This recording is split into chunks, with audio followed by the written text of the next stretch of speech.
Assalamualaikum warahmatullahi wabarakatuh. Alhamdulillah, tidak pernah berhenti lisan kita memuji Sang Pencipta Allah. Sebagai seorang muslim dan mukmin, kita sangat yakin dengan kalimat la ilaha illallah, yang berarti la ma'buda bihaqqin illallah. Tidak ada Tuhan, pencipta, pemilik, penguasa semua yang di langit, semua yang di bumi, semua yang di kedalaman lautan, terjangkau atau tidak terjangkau oleh mata kita kecuali Allah. Dia zat yang maha sempurna, maha adil, maha bijaksana, maha luas rahmatnya bagi orang-orang yang patuh dan beriman, dan amat keras siksanya bagi orang-orang yang kufur dan membangkang.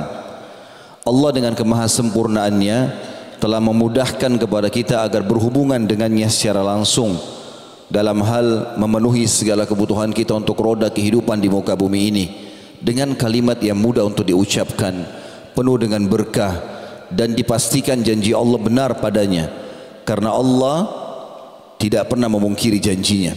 Innallaha la yukhliful mi'ad. Dan janji Allah pada kalimat ini adalah dalam firman-Nya yang lain, la in syakartum la azidannakum wa la in kafartum inna adabi lasyadid. Kalau kalian bersyukur, lisan kalian selalu mengucapkan alhamdulillah, aku pasti akan tambah, dan kalau kalian kufur, azabku sangat pedih. Maka jadilah sosok muslim yang selalu membasahi lidah dan bibirnya dengan kalimat alhamdulillah. Selanjutnya kita panjatkan salam hormat kita penuh dengan cinta dan rindu kepada manusia terbaik, manusia yang telah disempurnakan jalur nasabnya, fisiknya, ilmunya oleh Allah secara langsung. Allah telah memilihnya menjadi pemimpin anak Adam, penutup para utusan atau rasul. Tidak lagi nabi dan rasul setelahnya. Semua yang halal hanya dihalalkan olehnya, yang haram yang diharamkan olehnya. Perintahnya wajib dipatuhi, larangannya mendatangkan siksa Allah kalau dilanggar. Manusia terbaik ini diperintahkan oleh Allah untuk dijadikan sebagai suri tauladan, dan juga mengucapkan satu kali salam hormat kepadanya dibalas oleh Allah dengan 10 kali tambahan rahmat. Dan rahmat Allah luas sekali, masuk dalamnya adalah pengampunan dosa, peninggian derajat, dan pemenuhan segala kebutuhan. Maka jadilah setelah memuji Allah alhamdulillah, sosok muslim yang selalu membacakan salawat dan taslim kepada Nabi besar Muhammad sallallahu alaihi wasallam. Pertama-tama saya bersyukur kepada Allah Subhanahu wa taala atas kesempatan yang Allah berikan ini, baik dari umur, waktu, kesehatan, kemudahan, dan juga Allah mudahkan saudara-saudara saya di Bima ini bisa menghadiri di masjid salah satu rumah Allah ini. Tentu kita semua berkumpul di sini hanya karena Allah Subhanahu wa taala, tidak ada niat yang lain. Ikhlaskan niat saudaraku, karena hadir dalam majlis ilmu itu tidak perlu melihat siapa yang menyampaikan, tapi apa yang disampaikan. Kalau itu benar, qala Allah, Allah berfirman, qala Rasul, Rasulullah SAW bersabda, maka terimalah, terapkan dalam kehidupan, karena itu panduan hidup. Dan dengan itu kita akan mendapatkan keutamaan majlis. Sebagaimana Nabi SAW bersabda, siapa yang keluar dari rumahnya ikhlas karena ingin menuntut ilmu, maka dia seperti di jalan Allah, sama dengan orang berjihad sampai dia pulang. Juga dalam hadis yang lain kata Nabi SAW, siapa yang keluar dari rumahnya ikhlas ingin menuntut ilmu, maka akan diberikan pahala haji yang lengkap. Itu juga dengan hadis yang lain, semuanya hadis sahih, kata Nabi SAW, siapapun yang keluar menuntut ilmu, maka para malaikat menaungi mereka dengan sayap-sayapnya karena ridho terhadap apa yang mereka lakukan. Dan pada saat mereka bubar dari majelis ilmu itu, para malaikat akan mengatakan sesuai dengan perintah dari Allah, bubarlah dalam kondisi dosa-dosa kalian diampuni. Jadi kalau ikhlas teman-teman, kita dapat pahala jihad, dapat pengampunan dosa, juga dijanjikan dapat pahala haji. Dan dalam hadis-hadis yang cukup banyak diantaranya, semua majlis ilmu dihadiri oleh para malaikat membawa rahmat dari langit. Maka ini majlis yang mulia, majlis yang dihadiri oleh makhluk-makhluk Allah yang mulia, tapi butuh keikhlasan dari kita semua. Saya juga ingin mengucapkan jazakumullahu khairan, terima kasih kepada seluruh jajaran teman-teman panitia, baik dari jajaran pemerintahan ataupun swasta. Siapapun itu saya tidak bisa menyebutkan satu persatu, termasuk juga jemaah yang hadir. Jazakumullahu khairan atas terlaksananya acara ini. Semoga ini dicatat Allah Subhanahu wa taala menjadi tambahan amal jemaah sekalian. Malam ini teman-teman, judul kita tentang dahsyatnya doa. Saya akan membuka ceramah ini dengan sebuah ilustrasi dulu. Kalau teman-teman punya seorang teman, mungkin kita semua punya teman, dan teman ini orangnya pintar, cerdas, baik, jujur. Setiap kali kita ngomong sama dia, ngobrol sesuatu, kita merasa mendapatkan solusi. Karena orangnya cerdas. Saya ada masalah begini, oh gini menurut saya, oh begini menurut saya. Ada kebutuhan harta, kita langsung dibantu. Apa saja bagus dari dia. Dan yang luar biasa, dia bisa merahasiakan atau menyimpan apa yang sedang kita sampaikan. Saya yakin kita sepakati saudaraku seiman, setiap kita punya masalah kita akan datang ke orang yang sama. Benar atau tidak? Hah? Mana suaranya orang Bima ini? Karena cuma 3 orang tadi yang berbicara. Kita sepakat dulu. Benar kalau kita punya teman yang baik, dia bisa menerima curhatan kita, bahasa-bahasa yang kita sampaikan, keluhan, lalu kemudian dia bisa memberikan solusi, bisa membantu, bisa merahasiakan, kita akan datang ke dia kan? Teman-teman sekalian, itu manusia. Allah Subhanahu wa taala sebagai pencipta kita semua membuka pintu untuk itu.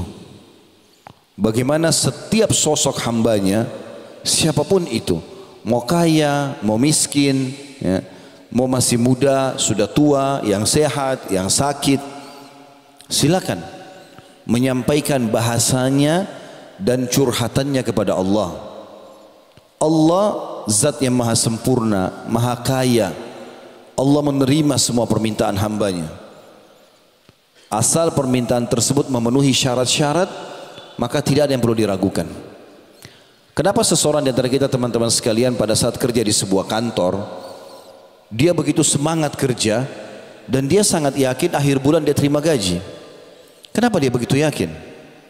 Karena dia, sepengetahuan dia, orang-orang yang memimpin atau pemilik perusahaan tersebut, atau kalau lembaga pemerintah berarti pemerintahnya, sudah menjanjikan dengan janji yang benar, bekerja dapat gaji.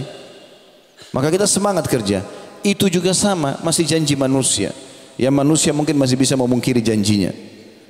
Allah Subhanahu wa taala membuka pintu yang sangat luas buat kita semua. Dalam keadaan apapun kita bisa berdoa kepadanya. Dan doa ini adalah curhatan. Bagaimana seseorang bermanja sama Tuhannya. Mohon, minta. Nanti kita bacakan dalilnya.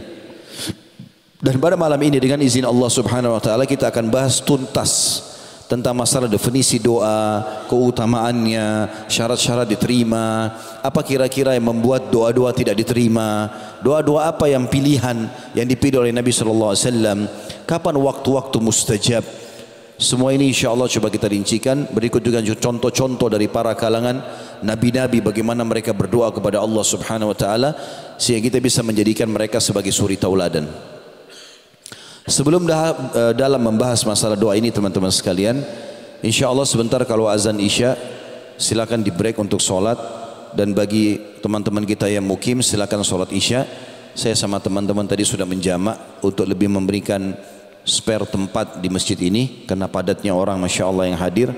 Maka saya sama teman-teman yang sudah musafir tadi sudah sholat dengan Isya, kami akan ke bagian depan masjid, baru teman-teman sholat Isya, habis itu kita lanjutkan insya Allah. Baik, kita mulai teman-teman dengan definisi doa. Apa itu doa? Sering kita dengar doa, doa, doa. Orang tua kita bilang berdoalah. Kita punya masalah orang sampaikan berdoalah. Apa doa itu? Ulama memberikan definisi doa itu secara etimologi, bahasa. Itu adalah memanggil, memohon dan menyeru. Sementara secara terminologi, secara istilah yang dipakai dalam keseharian adalah menyeru, memohon dan juga meminta kepada Sang Pencipta Allah yang Maha Mulia dan Maha Agung. Bahasa sederhananya curhat dan bermanja kepada Sang Pencipta. Itu doa. Jadi teman-teman, sangat bodoh kalau ada orang berdoa kapan dia perlu saja. Padahal doa itu tempat dia bagaimana menyampaikan apapun hajatnya. Saya ingin memberikan sebuah poin dalam mukaddimah kita ini. Teman-teman harus tahu, dalam berdoa ini lebih afdal, lebih besar pahalanya seseorang itu berdoa agar nikmat Allah dipertahankan daripada musibah sudah datang minta jalan keluar. Faham ya? Saya ulangi. Lebih afdal di sisi Allah, pahalanya lebih besar kalau teman-teman sekalian meminta kepada Allah nikmat yang sedang ada. Kita lagi sehat, minta ditambah kesehatan. Kita punya anak, minta ditambah keturunan. Kita punya harta, minta tambah harta itu. Kita punya harta, minta ditambah harta. Kita minta apa sajalah. Apa kira-kira nikmat Allah yang ada sama kita, minta supaya itu ditambahkan. Tamak dengan rahmat Allah. Itu lebih afdal, lebih Allah suka daripada kita sudah kena musibah baru minta jalan keluar. Udah sakit baru minta sembuh. Allah lebih suka kalau kita sehat minta, ya Allah pertahankan kesehatanku. Itu lebih Allah suka, lebih besar pahalanya. Kenapa saya sampaikan teman-teman di awal pembukaan kita? Karena banyak orang berdoa nanti kalau sakit saja. Berdoa nanti kalau dia lagi bangkrut usaha. Berdoa kalau lagi hadapi masalah.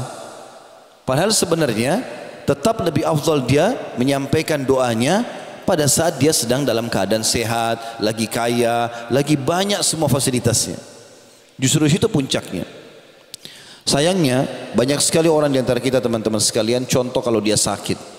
Apa yang dia lakukan kalau dia sakit? Pergi ke dokter A. Dok, tolong saya mau sembuh. Obatnya apa? Ini obat ini. Belum sembuh, datangi ke dokter. Dok, kenapa ini saya belum sembuh? Obat apa lagi? Atau kadang-kadang pergi berobat ke dokter yang berbeda, rumah sakit yang berbeda. Tapi subhanallah, enggak pernah lisannya sedikit pun berdoa kepada Allah.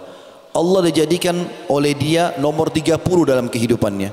Kalau semua dokter, 5-6 dokter yang dia berobat sudah mentok, enggak ada yang bisa lagi memberikan dia solusi, baru dia sholat tahajud. Kenapa enggak dari awal sebelum berdoa, sebelum ke dokter berdoa dulu? Ya Allah, jadikan dokter ini penyebab saya sembuh. Allah jadikan dokter itu dan obatnya penyebab kita sembuh. Walaupun obatnya sederhana. Berapa banyak subhanallah orang hanya minum air hangat sembuh. Orang hanya minum teh, minum jahe, makan apalah ya, sembuh. Berapa banyak orang yang berobat sampai miliaran rupiah enggak sembuh-sembuh. Ini poin yang harus digarisbawahi dalam pembukaan masalah doa ini. Allah berjanji teman-teman dengan janji yang benar, dan Allah tidak pernah pungkiri janjinya. Innallaha la yukhliful mi'ad dalam firman-Nya. Allah enggak pernah pungkiri janjinya. Dalam firman yang lain, wa man asdaqu minallahi qila. Siapa yang lebih jujur daripada Allah dalam pernyataan? Allah kekalkan dalam Al-Quran surah Ghafir surah nomor 40 ayat 60. Saya mengajak teman-teman kalau punya handphone, di handphonenya ada program Al-Quran, dibuka supaya direnungi ayat ini. Dan banyak ayat-ayat nanti kita sebutkan, kita tadabburi sama-sama. Bermula daripada ayat ini teman-teman, surah Ghafir atau surah Mu'min juga nama lainnya ya. Surah nomor 40 ayat 60 Allah berfirman, a'udzubillahi minasyaitonir rajim, wa qala rabbukum ud'uni astajib lakum innal ladzina yastakbiruna an ibadati sayadkhuluna jahannama dakhirin.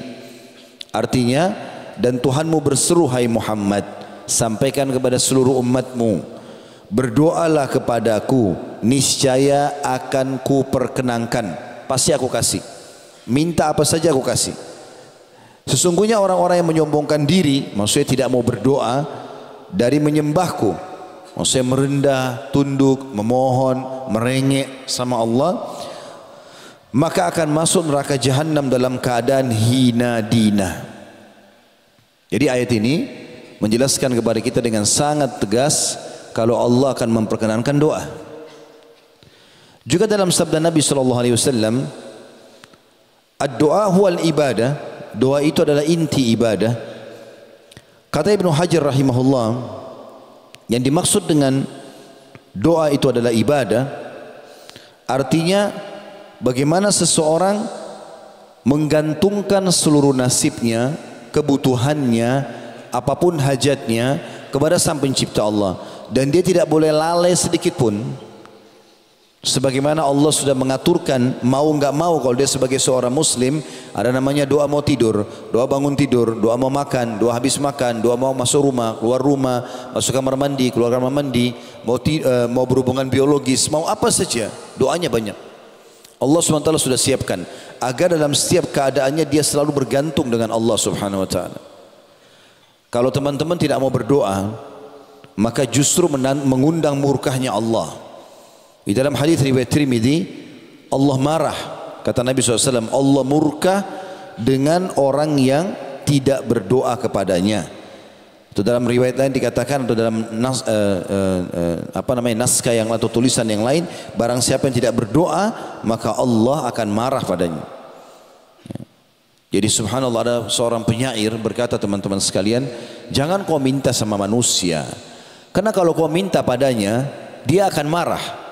Kalau kita minta sama manusia sekali dikasih, 2 kali dikasih, 3 kali, 10 kali, dia akan marah. Tapi mintalah kepada zat Allah yang kalau kau tidak minta justru dia marah. Allah kalau kita enggak minta justru dia marah. Allah SWT murka, menganggap orang itu sombong, padahal dia butuh dengan Tuhannya. Sebagian ulama karena mengamalkan hadis ini sampai-sampai kepada hal yang kecil pun mereka minta kepada Allah. Seperti pada saat mereka mau keluar ke satu tempat tujuan, maka mereka berharap dimudahkan perjalanannya.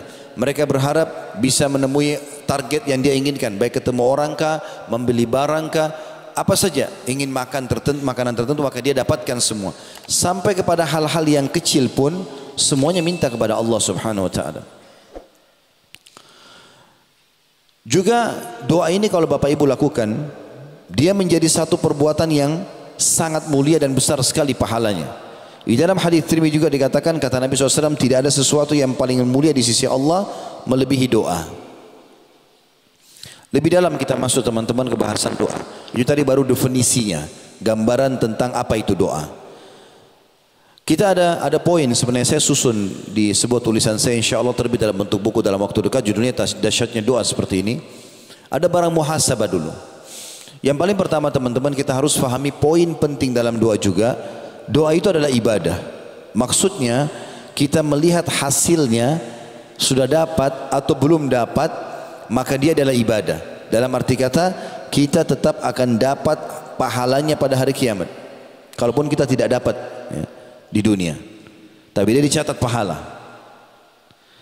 Yang kedua, doa yang dipanjatkan selama memenuhi syarat, nanti kita sebutkan syarat-syaratnya.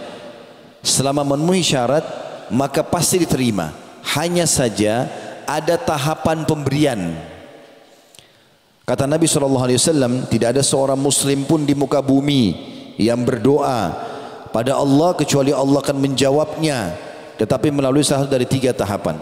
Yang pertama, Allah beri langsung di dunia permintaannya. Misal dia mengatakan, ya Allah sembuhin saya, lalu dia ketemu sama seseorang orang itu dokter misalnya, atau misal kalau ada yang bertanya begini, Ustaz, dari mana saya bisa tahu kalau doa saya diijabah sama Allah? Maka jawaban saya adalah datang dalam bentuk sinyal. Misal kita berdoa di sholat tahajud, ya Allah terimalah, sembuhkanlah penyakit saya misalnya. Ya Allah mudahkanlah rezeki buat saya, mudahkanlah jodoh, mudahkanlah pekerjaan misal. Dari mana kita tahu doa kita diijabah? Perhatikan contohnya, kata ulama adalah kalau kita bilang ya Allah sembuhin penyakit saya, lalu Allah sudah ijabah doa itu. Besok misalnya kalau kita sholat malam, tadi malam minta, besok kita ketemu dengan seseorang, tamu datang ke rumah, atau ada teman kantor yang kita ketemu, atau partner bisnis, atau tetangga, ngobrol-ngobrol secara umum, terus tiba-tiba masuklah pembicaraan kepada penyakit kita. Lalu dia bilang, setahu saya ada dokter yang bagus di sana. Lalu kemudian kita pergi ke dokter tersebut, konsultasi cocok, resepnya cocok, sembuh. Kira-kira pertanyaan saya teman-teman, dokterkah yang sembuhkan kita? Tentu bukan. Kenapa? Dokter pun kalau di resep cuma tulis semoga lekas sembuh. Enggak ada dokter tulis pasti sembuh. Pasti resepnya semoga lekas sembuh. Itu saja. Jadi Allah Subhanahu wa taala menjawab permintaan kita dengan cara seperti itu. Misalnya Allah mudahin rezeki buat saya. Tiba-tiba besok ada yang tawarin mobil, dia mau jual mobilnya, kita nggak ada duit mau beli mobil. Jangan buru-buru batalin. Siapa yang gerakin orang ini? Kenapa dia datang ke kita? Kok tiba-tiba tawarin ke saya? Baik, tunggu sebentar, coba saya telepon teman-teman saya yang lain, mungkin ada yang mau misalnya. Lalu mungkin dari situ teman-teman kita memberikan kita uang. Orang mengatakan minta jodoh, berapa banyak orang yang menawarkan diri kepadanya, berapa banyak orang yang menawarkan anaknya, tinggal dia menangkap sinyal itu. Doa Allah Subhanahu wa taala sangat dekat dan dia akan beri kepada kita. Atau yang kedua, kata Nabi SAW, jadi tidak ada seorang muslim pun berdoa di muka bumi kecuali diterima doanya hanya melalui 3 tahapan. Yang pertama, Allah kasih langsung kayak tadi. Yang kedua, dihilangkan keburukan yang akan menimpa dia. Kata Ibnu Qayyim rahimahullah, kalau ada seorang hamba misal berkata, ya Allah sembuhkan anakku, anaknya sakit. Lalu dia berdoa selama 10 tahun. Dan ternyata menurut dia anaknya belum sembuh. Maka kalau dia mengira bahwasanya doanya belum diijabah, kata Ibnu Qayyim itu kekeliruan yang sangat besar. Karena kalau dia tidak berdoa selama 10 tahun, pastikan anaknya lebih parah daripada itu. Berarti doanya sudah diijabah. Dan terlalu banyak doa-doa kita yang Allah subhanahu wa ta'ala berikan setiap hari dan menghilangkan masalah kita. Contoh misal, bukankah tiap hari kita lapar teman-teman sekalian? Lapar nggak tiap hari? Lapar. Kita cuma ucapkan begini, lapar ya. Tiba-tiba makan tuh. Kita tinggal masuk rumah makan, beli, pulang ke rumah makan, minta sama teman dikasih. Kalau tidak makan tidak mungkin kita hidup sampai sekarang. Kita haus, masalah itu. Tapi kita bilang haus ya, tiba-tiba kita tinggal cari minum. Dapat, berapa tahun kita hidup sekarang? 20 tahun, 30 tahun, 40 tahun, minum terus tuh. Dan itu kebutuhan tiap hari. Hanya ucapin haus, dikasih. Ngantuk, tinggal tergeletak, tidur, diijabah sama Allah. Yang Allah belum kasih teman-teman sebagian kecil dari permintaan kita. Kalau kita kumpulkan semua permintaan kita dalam keseharian, yang Allah belum kasih cuma sebagian kecil. Dan itu pun ada sebabnya. Nanti kita jelaskan itu. Tapi umumnya permintaan kita itu Allah kabulkan. Dan yang paling banyak di sini, kalau bukan diberikan langsung, Allah SWT hilangkan musibah yang akan menimpa dia. Tahapan yang ketiga, disimpankan untuknya yang dia panen dalam bentuk pahala pada hari kiamat. Di dalam sebuah riwayat yang lain, baginda Nabi SAW bersabda, kalau atau akan datang nanti hamba-hamba pada hari kiamat, dikasih pahala oleh malaikat bergunung-gunung, banyak sekali, dan mereka tidak pernah tahu ini pahala perbuat dari amal apa. Mereka berkata, kata Nabi SAW, dari mana pahala ini? Perasaan kami nggak pernah lakukan ini. Kata para malaikat, ini doa-doa kalian yang kalian ungkapkan di dunia, belum kalian terima jawabannya di dunia. Maka kata Nabi SAW, pada saat itu semua mereka berharap doa-doa yang mereka pernah panjatkan di dunia tidak dikasih di dunia. Tapi mereka terima dalam bentuk pahala di hari kiamat yang meninggikan derajatnya di surga. Jadi nggak ada yang sia-sia. Allah subhanahu wa ta'ala berikan langsung, atau dihilangkan musibah yang akan menimpa dia, atau disimpankan dalam bentuk pahala pada hari kiamat. Lalu kenapa tidak mau berdoa? Pada saat Allah subhanahu wa ta'ala menelambatkan doa kita di dunia, itu karena Allah maha pengasih, lebih tahu mana yang terbaik buat kita. Mungkin kalau kita dikasih di dunia kecil, maka Allah simpankan ya. Ibaratnya seperti bila anak anda meminta diizinkan untuk bertemu sama temannya. Contoh misal ada anak kita minta beli sesuatu, lalu kita mengatakan sudahlah nanti ayah atau ibu belikan. Kita mungkin di benak kita ingin membeli sesuatu yang besar buat dia, tapi bagi dia merengek minta sekarang. Kalau sekarang mungkin kita hanya bisa belikan sesuatu yang kecil, tapi kalau dia sabar 3 hari 4 hari ke depan, kita akan bisa belikan yang lebih besar. Kata para ulama, ibaratnya seperti itu. Kita kalau merengek sama Allah belum dikasih, Allah lebih tahu. Allah sengaja menyimpankan untuk kita sesuatu yang lebih besar. Begitu juga pada saat kita merengek minta supaya diberikan sesuatu, lalu Allah tidak kasih. Allah bukan tidak dengar, karena Allah maha mendengar. Dan Allah janji tadi dalam surah Ghafir ayat 60, Allah pasti ijabah. Lalu seperti apa memahaminya? Kata para ulama, maka Allah subhanahu wa ta'ala akan menghilangkan masalah-masalah dia. Seperti misalnya kalau anak kita sedang minta berteman sama seseorang, ada temannya, kita tahu anak temannya ini narkotika, pemabuk, pezina. Anak kita nggak tahu, lalu dia pamit, ayah, ibu, saya mau berteman sama dia, saya mau jalan malam minggu ini. Kira-kira kita sebagai orang tua izinkan nggak? Izinkan nggak? Benar, cuma 3 orang yang jawab.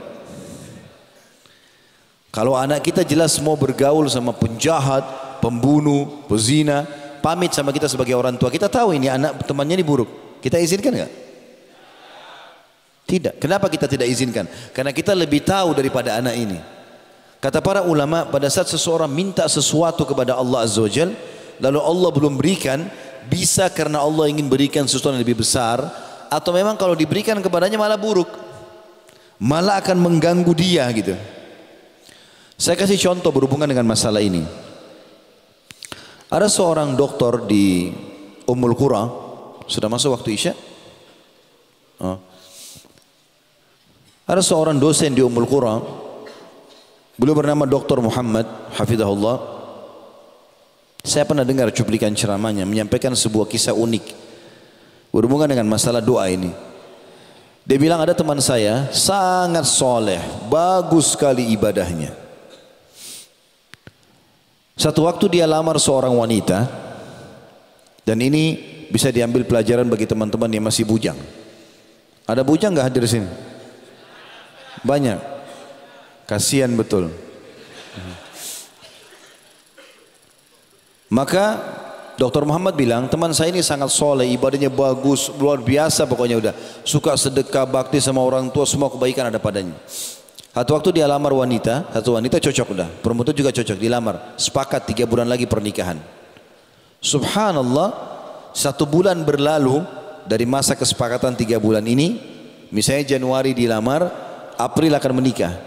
Berjalan sebulan, pas sudah lewat Februari, pihak perempuan ini tiba-tiba membatalkan tanpa sebab. Nangis-nangis sama orang tuanya, minta batalkan pernikahan. Sampai laki-laki ini disampaikan pada berita, dia tanya orang tuanya, kenapa? Apa sebabnya? Ada kesalahan saya lakukan? Enggak ada. Saya sudah tanya anak saya, kata ayahnya, tetap saya dia tidak mau. Pokoknya intinya batal pernikahan. Di lobi sana sini berusaha bicara sama pamannya, tantenya, enggak ada. Pokoknya anak perempuan ini sudah bulat, batalkan pernikahan. Nangis-nangis, enggak mau makan, enggak mau keluar kamar. Kata Dr. Muhammad, ini kejadiannya unik karena teman saya ini orang soleh. Dia tahu betul orang yang rajin sholat malam, 5 waktu di masjid, luar biasa pokoknya amalnya. Kata dia, temannya merasa, teman saya sudah merasa sudah nggak ada jalan lain, ya sudah dibatalkan pernikahan. Tapi dalam 2 bulan yang tersisa, misalnya tadi kalau kita bilang Januari ke April, bulan Februari sudah lewat dibatalkan, maka bulan Maret sama April ini dia terus berdoa. Anak muda ini terus berdoa.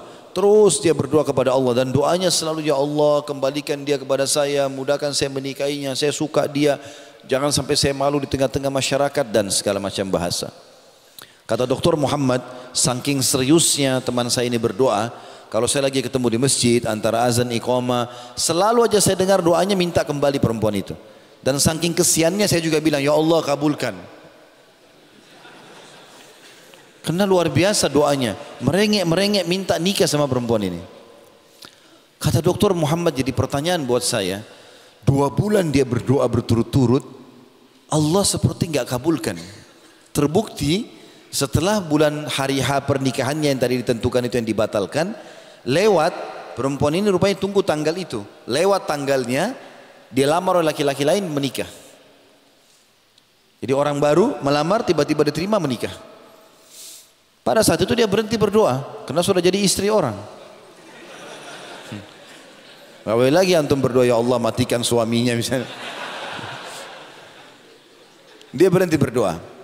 Kata Dr. Muhammad, saya subhanallah mengetahui rahasia kasih sayang Allah kepada temanku ini justru setelah perempuan itu menikah sama laki-laki lain. Sebulan pernikahan perempuan itu, kisah nyata di Saudi. Sebulan pernikahan perempuan itu, baru sebulan kanker payudara mengenai sebelah kanan payudaranya dan kronis harus dipotong. Dalam sebulan menikah nggak ada payudara kanan. Bulan kedua kata Dr. Muhammad, rupanya kankernya sudah sangat ganas nyebar ke payudara sebelah kiri, dipotong juga. 2 bulan pernikahan nggak ada payudara. Bulan ketiga perempuan ini ternyata punya masalah di urat saraf bagian belakang kepalanya, sehingga dioperasi dan membuat kedua matanya buta. Bulan keempat perempuan ini meninggal dunia. Kata Dr. Muhammad, subhanallah, yang telah menyelamatkan teman saya dari perempuan itu dengan caranya. Andai saja dia yang menjadi jodohnya, mungkin dia akan sibuk dan lebih sedih lagi karena melihat keadaan istrinya seperti itu. Sangka baik dengan Allah teman-teman sekalian. Allah itu zat yang lebih sayang kepada kita daripada ibu kita sendiri. Dalam sebuah hadis Bukhari disebutkan bahwasanya Nabi alaihi salatu wassalam ini pada saat selesai perang Hunain, mengalahkan suku Hawazim, hampir seluruh wanitanya suku Hawazim, anak-anaknya, hartanya jadi rampasan perang semua. Kalah mereka dengan muslimin. Ada satu ibu ini masih masa menyusui. Bajunya basah dengan ASI. Dia jalan, rupanya sahabat Nabi ridwanullahi alaihim memisahkan antara tawanan anak-anak dengan tawanan ibu-ibu perempuan. Dipisahkan masing-masing. Ibu ini keluar dari tawanan perempuan, pergi ke tempat tawanan anak-anak kecil. Nabi SAW waktu lihat, Nabi bilang kepada para sahabat, perhatikan ibu ini, apa yang dia mau lakukan. Rupanya ibu itu angkat anak kecil, dibalik, terus dilihat sama dia. Bukan anaknya rupanya, ditaruh lagi. Dia maju lagi, angkat lagi anak satu, dibalik, bukan anaknya. Rupanya dia lagi cari anaknya nih. Terus saja dia mengangkat anak sampai ditemukan anaknya akhirnya. Dari sekian ratus anak kecil, akhirnya ditemukan sama dia. Begitu ditemukan anaknya, langsung dipeluk sama dia di depan orang-orang semuanya. Pada saat itu lagi panas cuaca, debu berterbangan, orang lagi pada keringatan. Dia masukkan anaknya ke dalam pakaiannya, ditutup, gitu kan? Kemudian disusui sama dia. Subhanallah, ibu ini sudah tidak malu lagi di depan orang. Bagi dia temukan anaknya. Dan bagi dia anaknya lagi butuh susu, disusui sama dia walaupun ditutup dalam bajunya, gitu kan? Tidak ada yang lihat tentunya. Tapi Nabi SAW dan sahabat tahu ibu ini lagi nyusui anaknya. Kata Nabi SAW, saya mau tanya kalian kepada para sahabat, kalau kita bakar api unggun, lalu kita minta ibu itu lempar anaknya ke api, mau nggak dia lempar? Kata para sahabat, tentu tidak ya Rasulullah. Lihat kasih sayangnya dia sama anaknya begini, nggak bakal dia bunuh anaknya gitu. Kata Nabi SAW, ini pesan Nabi, demi zat, maksudnya demi Allah yang jiwa Muhammad dalam genggamannya, maksudnya demi Allah, Tuhan kalian Allah lebih sayang kepada kalian daripada ibu itu kepada anaknya. Allah itu sangat sayang dengan kita teman-teman. Jangan bersangka buruk dengan Allah. Antum kalau sampaikan hajat apapun Allah dengar. Allah itu lebih dekat daripada urat leher kita sendiri. Itu dalam firman Allah berbunyi seperti itu. Dan para sahabat saking fahamnya poin ini, sampai-sampai kalau sendal mereka putus, dalam banyak riwayat mereka angkat tangan ke langit sambil mengatakan, ya Allah, sendal saya putus, gantikanlah. Sendal minta sama Allah. Kita kadang-kadang berpikir nanti kalau penyakit kronis baru minta sama Allah. Tidak teman-teman sekalian. Kita kalau mau pakai baju ada doanya, lepas baju ada doanya, mau tidur ada doanya, hal kecil pun minta kepada Allah. Allah kalau kita minta tidak akan melemparkan obat dari langit kalau minta sembuh. Tapi Allah mudahkan kita ketemu sama dokter yang cocok, obat yang cocok, sembuh. Sebagaimana sudah saya jelaskan tadi. Teman-teman sekalian, kita akan masuk ke syarat diterimanya doa. Masih ada waktu dari azan Isya? 10 menit. Baik. Ada kurang lebih yang saya susun ya. Ini sepengetahuan saya, tentu mungkin masih ada yang lain, Allahu a'lam, tapi saya susun kurang lebih ada 9 syarat diijabahnya doa. Yang paling pertama adalah ikhlas. Apa itu ikhlas teman-teman? Lawan riya. Kapan kita melakukan ibadah untuk makhluk supaya dipuji, kita lagi berdoa setan bisikin, tuh orang di sebelahmu lagi lihat, berdoalah lama-lama, sujudlah, jangan angkat kepalanya, tunggu lagi dilihat, tunggu di foto, tunggu ini dan itu, waswas syaitan. Dan ingat, semua ibadah kata ulama akan terlintas riya. Yang paling pertama syaitan lintaskan riya dulu. Karena riya ini senjata pamungkas. Kata Nabi SAW, al-yasiru minar riya syirk.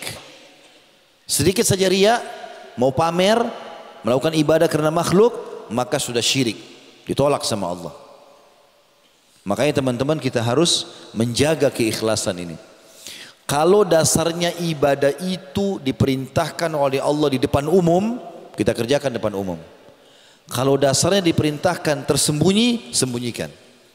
Contoh, kita kayak hadiri majelis ilmu begini, memang rame-rame, sholat berjamaah, haji, umrah, jihad, memang begitu.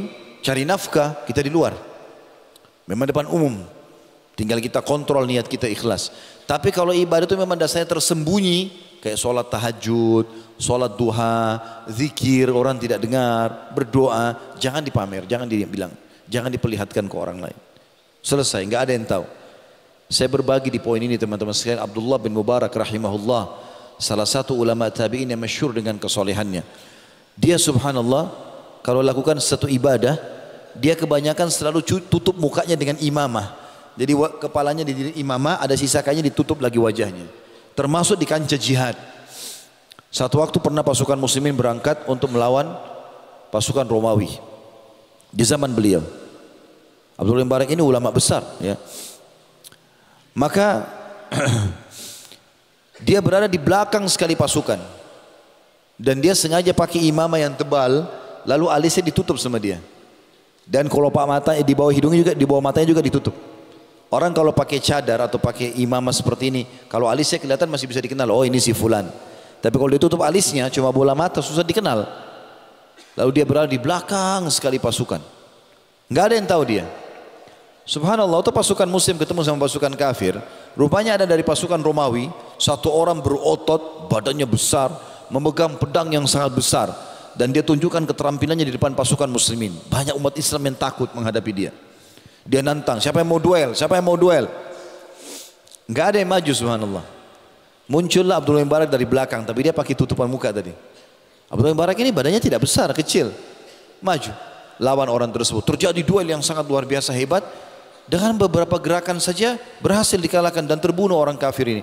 Yang tadinya karena kuatnya ototnya, sampai mungkin kalau ditebas dengan tebasan orang yang kekuatannya tidak banyak, maka tidak sobek kulitnya orang ini karena kekarnya.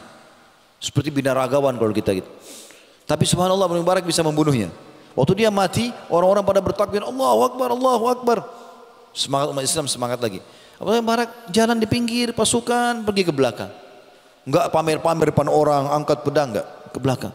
Orang Islam karena sibuk menghadapi musuh, tidak ada lagi yang lihat dia. Rupanya ada satu orang mengikuti dia dari belakang. Dia bilang, demi Allah saya mau tahu siapa orang ini. Lalu dikejar lagi dari belakang, diam-diam orang itu, Abdullah bin Mubarak lagi di belakang sekali, dia lewat dari belakang kuda, dia loncat, ditarik cadarnya, imamahnya, kelihatan mukanya. Pada saat itu Abdullah bin Mubarak marah, kenapa kau lakukan ini? Dia bilang, ternyata kau hai Abdullah, ya. Kata dia, iya, tutupi aibku ini, kata Abdullah bin Mubarak. Dia menganggap kalau orang tahu aib bagi dia. Perhatikan teman-teman dan bedakan dengan keadaan sebagian orang di antara kita. Baru nyumbang sedikit masjid, baru nyumbang sedikit untuk anak yatim, sudah satu negeri tahu. Ya. Bahkan subhanallah di era kita sekarang medsos tidak bisa kalau tidak diekspos. Ekspos sana sini. Mau pergi taklim saja sudah tulis pergi taklim. Pulang taklim. Sholat malam, pamer sama orang. Ya. Bedanya ikhlas dengan riya teman-teman, sebagian kata ulama ya, sebagian perbedaan dasar. Kalau ikhlas itu tidak akan bicara kecuali ada pertanyaan. Misal kita mau ke masjid, orang tanya, mau kemana Pak? Mau ke masjid. Kita nggak mungkin juga diam. Kalau kita bilang nanti kalau saya jawab riya nih, akhirnya orang jadi curiga. Kalau ditanya jawab, itu ikhlas. Ditanya saja. Kalau riya tidak ditanya, dia yang menceritakan, dia yang bertanya. Kau puasa nggak? Puasa nggak? Saya puasa. Nggak ada yang nanya. Riya, gitu kan? Ikhlas ini Allah perintahkan dalam surah Al-A'raf, surah nomor 7 ayat 29. A'udzubillahi minasyaitonirrajim. Qul amara rabbi bil qist wa aqimu wujuhakum inda kulli masjidin wad'uuhu mukhlishina lahud-din kama bada'akum ta'udun. Katakanlah hai Muhammad, Tuhanku menyuruh menjalankan keadilan dalam setiap keadaan, harus adil. Dan katakan juga, luruskan wajah kalian di setiap solat dan berdoalah pada Allah dengan mengikhlaskan ketaatanmu kepadanya, sebagaimana Dia menciptakan kamu pada permulaan, demikian pula kamu akan dikembalikan kepadanya. Hati-hati di poin ini teman-teman. Saya tutup dengan ini, silakan solat habis ini, kan ada hadis yang cukup panjang saya sampaikan, riwayat Bukhari Muslim. Kata Nabi SAW, saya langsung terjemahkan saja, akan orang, aku diperlihatkan 3 orang yang pertama masuk neraka. 3 orang pertama masuk neraka. Lalu Nabi SAW mengatakan, yang pertama adalah orang yang mati syahid. Ini mati syahid teman-teman, bukan hal yang ringan, berat.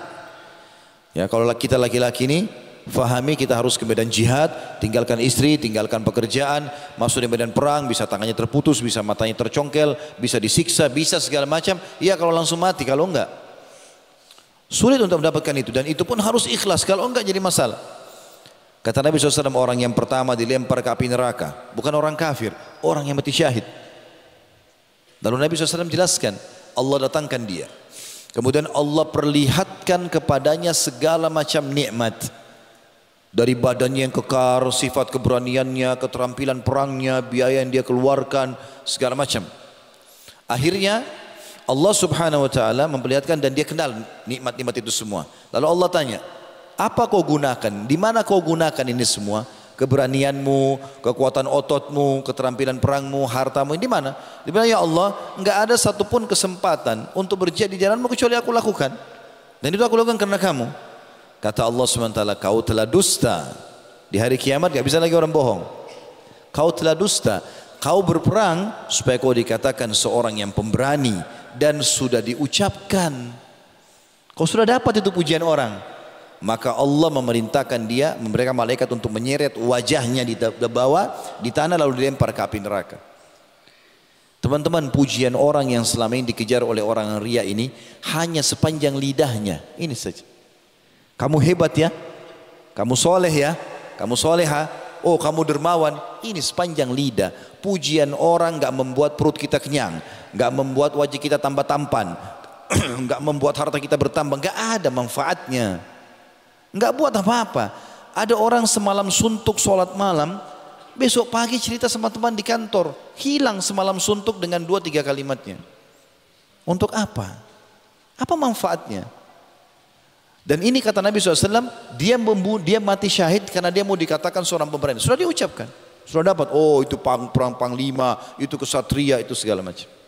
Yang kedua, yang Allah berikan kepadanya Al-Quran. Riwayat lain Al-Quran dan ilmu agama. Lalu dia mengajarkan ke sana sini. Kemudian Allah datangkan dia, diperlihatkanlah. Pada saat pertama dia nuntut ilmu, kemudian pada saat pertama dia mengajar, pertama dia hafal surah Al-Quran sampai dia jadi hafid Quran. Lalu Allah tanya, apa yang kau kerjakan dengan ilmumu dan Al-Quranmu ini? Ya Allah, tidak ada kesempatan untuk mengajarkan ilmu kecuali aku lakukan. Dan tidak ada kesempatan baca Quran kalau aku baca di siang hari dan malam hari karenamu ya Allah. Kata Allah, kau dusta.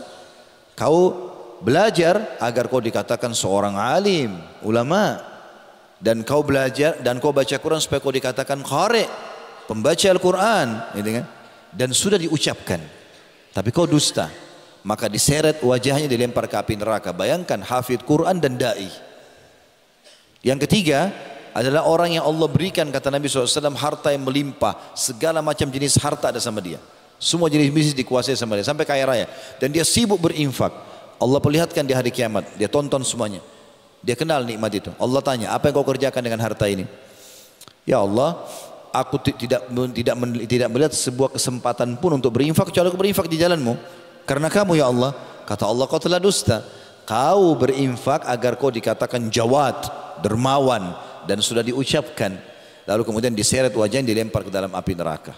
Ya, sudah masuk waktu ya. Baik, saya tutup dengan kisah ini. Subhanallah teman-teman, kita lihat bagaimana orang-orang yang riya tidak diterima amalnya. Rahasiakan, tahu dan yakin Allah Maha lihat. Sifat Allah Al-Basir. Malaikat di kiri kanan mencatat, tidak pernah istirahat, tidak pernah capek, dan semua tercatat dilihatkan pada hari kiamat. Sampai orang kafir, Allah katakan dalam Al-Quran akan mengatakan hari kiamat, a'udzubillahi minasyaitonirrajim, ma li hadzal kitab la yughadiru saghiratan wala kabiratan illa ahsaha. Buku apa yang kami terima ini? Buku amal hari kiamat. Tidak bisa membedakan mana yang kecil, mana yang besar. Apa kata sebagian ulama tafsir? Dari pertama kita jatuh dari rahim ibu kita, tangisan pertama, kedipan mata pertama, yang ke-10, yang ke-100, yang ke-1 juta, sampai kita meninggal, semuanya terlihat. Dan sebagian ulama di zaman sekarang mengatakan, jangan pernah bayangkan buku amal kita seperti buku yang biasa kita baca. Bukan begitu. Kalau di zaman sekarang, kalau tentu bapak-bapak dan ibu sekalian yang hidup umurnya di atas 25-30 tahun lah pasti sudah tahu itu. 20 tahun yang lalu, 25 tahun yang lalu tidak ada handphone. Kita masih pakai telepon rumah. Kita nggak pernah berpikir handphone seperti sekarang sudah jadi perpustakaan berjalan. Apa saja kita mau ada di handphone. Kita bisa bicara sama orang di ujung dunia dengan pakai video call sekarang. Luar biasa. Kita bisa simpan semua data, bisa transfer uang, bisa segala macam dari sini. Maka teman-teman sekalian, kita harus fahami fasilitas yang Allah SWT berikan semua ini untuk digunakan di ketaatan kepada Allah Subhanahu wa taala, bukan pada kemaksiatan. Dan bagaimana kita menunggangi semua ini untuk lebih dekat kepada Allah Subhanahu wa taala. Mohon maaf kita break dulu, insyaallah sebentar kita lanjutkan setelah salat Isya atau ba'da Isya. Subhanakallahumma bihamdika asyhadu an la ilaha illa anta astaghfiruka wa atubu ilaik. Wassalamualaikum warahmatullahi wabarakatuh. Assalamualaikum warahmatullahi wabarakatuh. Alhamdulillah wassalatu wassalamu ala Rasulillah. Segala puji dan puja kehadirat Allah Subhanahu wa taala. Segala salawat dan taslim kepada Nabi besar Muhammad sallallahu alaihi wasallam. Tentang dahsyatnya doa, dan kita sudah masuk tadi ke syarat yang pertama diterimanya doa adalah ikhlas. Bahkan ikhlas ini adalah syarat diterimanya semua ibadah. Sebagaimana dalam hadis sahih riwayat ahli sunan, kata Nabi SAW, Inna Allah la yakbalu amalan illa ma kana khalisan liwajhi. Allah tidak akan menerima amal kecuali yang ikhlas karenanya. Jadi kita sudah sebutkan tadi kiat-kiatnya ya. Dan orang yang suka menyembunyikan amal solehnya tidak ada yang tahu kecuali memang yang kelihatan oleh orang umumnya, seperti tadi sholat berjamaah, jihad, cari nafkah, haji dan umrah. Kalau dia dilihat orang ya sudah, atau ditanya oleh orang dan kita terpaksa harus jawab. Tapi kalau tidak, dia tidak menyampaikan, maka orang yang ikhlas ini dicintai oleh Allah Subhanahu wa taala. Dalam sebuah hadis riwayat Muslim, kata Nabi SAW, Inna Allah yuhibbut taqiyul ghaniyul khafi. Inna Allah yuhibbut taqiyul khafi. Allah sangat suka dan cinta kepada hambanya yang taqi, suka sekali patuh, takwa kepada Allah. Kemudian ghani, kaya dan suka berinfak. Lalu khafi, suka merahasiakan amalnya. Yang kedua syarat diterimanya amal teman-teman, mulailah doa anda atau doa antum dengan tahmid dan salawat. Yang paling sederhana adalah Alhamdulillah wassalatu wassalamu ala Rasulillah. Itu yang paling sederhana. Tapi makin panjang antum memuji Allah, maka makin bagus. Puji Allah Subhanahu wa taala. Misal kita salat di malam hari, lagi sujud di salat tahajud. Wahai Zat yang aku yakini sebagai penciptaku, pencipta langit, pencipta bumi, Zat yang telah mengizinkan dahiku sujud di tempat sujud ini, yang mengizinkan lidahku mengucapkan kata-kata ini, yang telah menundukkan hatiku untuk bisa khusyuk dan memohon kepadanya. Muji Allah Subhanahu wa taala. Lalu bacakan salat kepada Nabi SAW, dan aku mengucapkan salam hormat kepada nabimu, utusanmu Muhammad sallallahu alaihi wasallam sebagaimana engkau perintahkan. Baru kita masuk ke doa. Karena Nabi SAW bersabda dalam hadis Bukhari Muslim, Kullu amrin la yubda bismillahi fahuwa aqta. Semua perkara yang tidak dimulai dengan nama Allah maka terputus dari rahmat. Apalagi doa.